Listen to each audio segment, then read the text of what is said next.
세상은 매일 비극적인 소식을 쏟아냅니다.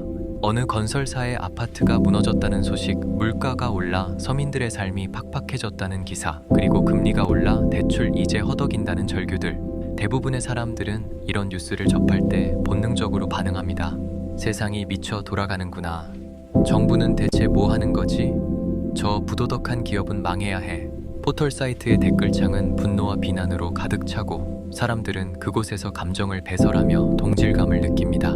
하지만 당신이 그 비난의 대열에 합류해 키보드를 두드리는 동안 진짜 부자들은 차갑게 식은 눈으로 그 기사의 행간을 읽습니다. 그들은 분노하지 않습니다. 그들은 분석합니다. 이 혼란의 끝에 누가 웃게 될 것인가? 이 거대한 소음 속에 숨겨진 진짜 돈의 흐름은 어디로 향하고 있는가? 오늘 당신의 가난한 뉴스 읽기 습관을 뿌리째 뽑아버리겠습니다. 부자가 뉴스를 대하는 3가지 차가운 관점, 지금 시작합니다. 첫 번째, 필터입니다.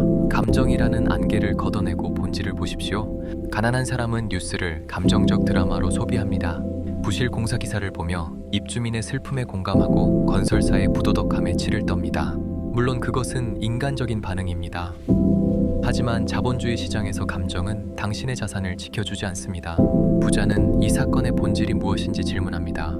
건설사가 부실 공사를 했다는 현상 너머에는 무엇이 있습니까? 원자재 값이 폭등했고 인건비가 올랐으며 정해진 공사 기간을 맞추기 위한 무리한 시스템의 균열이 본질입니다.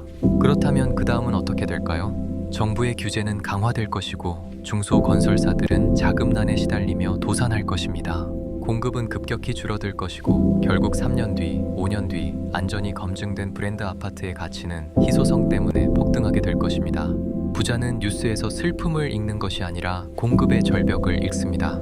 남들이 건설사를 욕하며 부동산 시장이 끝났다고 외칠 때 부자는 조용히 핵심지의 우량 자산을 확보할 준비를 합니다. 본질을 꿰뚫는 눈이 있다면 비극적인 뉴스는 오히려 가장 저렴하게 자산을 살 수 있는 할인 쿠폰이 됩니다. 두 번째는 시스템적 사고입니다. 위기를 수익으로 치환하는 규칙을 만드십시오. 가난한 사람은 뉴스 한 줄에 일희일비하며 계획을 수정합니다. 금리가 오른다는 기사가 나오면 겁에 질려 자산을 팔고 주가가 오른다는 기사가 나오면 그제야 뒤늦게 뛰어듭니다. 이것은 뉴스에 휘둘리는 수동적 삶입니다. 반면 부자는 뉴스라는 외부 자극에 대응하는 자신만의 알고리즘 시스템을 가지고 있습니다. 그들은 시장이 공포에 질려 이제 끝났다는 기사가 도배될 때를 기다립니다. 사용자님이 주목하시는 3배 레버리지 전략을 예로 들어봅시다. 대중은 하락장 뉴스에 비명을 지르며 손절하지만 시스템을 갖춘 투자자는 이를 비대칭적 기회로 인식합니다. 이미 정해둔 리밸런싱 규칙에 따라 남들이 던지는 우량한 자산들을 기계적으로 쓸어 담습니다. 그들은 자신의 의지력을 믿지 않습니다. 오직 자신이 설계한 시스템을 믿습니다. 뉴스라는 소음이 발생할 때마다 내 계좌에 돈이 쌓이도록 만드는 구조. 비난받는 기업들 중에서도 살아남아 시장을 독식할 1등 기업을 골라내는 안목. 당신이 만약 뉴스를 보고 불안하다면 그것은 당신에게 위기를 기회로 바꿀 시스템이 없다는 증거입니다. 세 번째는 정보의 비대칭성을 활용하는 법입니다. 기사는 이미 세상에 공개된 정보입니다. 대중이 그 기사를 보고 욕하기 시작할 때 그 정보는 이미 죽은 정보입니다. 부자는 기사 속에 담긴 이후의 시나리오를 설계하며 비대칭적 이득을 취합니다. 인공지능이 일자리를 뺏고 세상을 지배할 것이라는 공포 섞인 뉴스를 볼 때 가난한 사람은 자신의 일자리를 걱정하며 한숨을 쉽니다. 하지만 관점의 온도가 높은 부자는 인공지능이 가져올 압도적인 생산성에 주목합니다. 저 기술을 어떻게 내 사업 시스템에 이식할 것인가? 어떻게 하면 인공지능 에이전트를 부려 내가 잠든 사이에도 나의 통찰을 전파하게 할 것인가?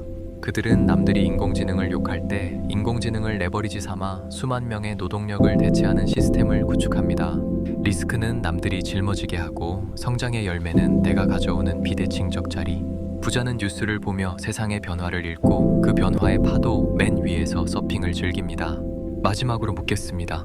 당신은 오늘도 스마트폰을 켜고 기사를 보며 누군가를 비난하는 데 귀한 시간을 쓰셨나요? 비난은 당신의 감정을 잠시 위로해줄지는 몰라도 당신의 통장을 단 1원도 채워주지 않습니다.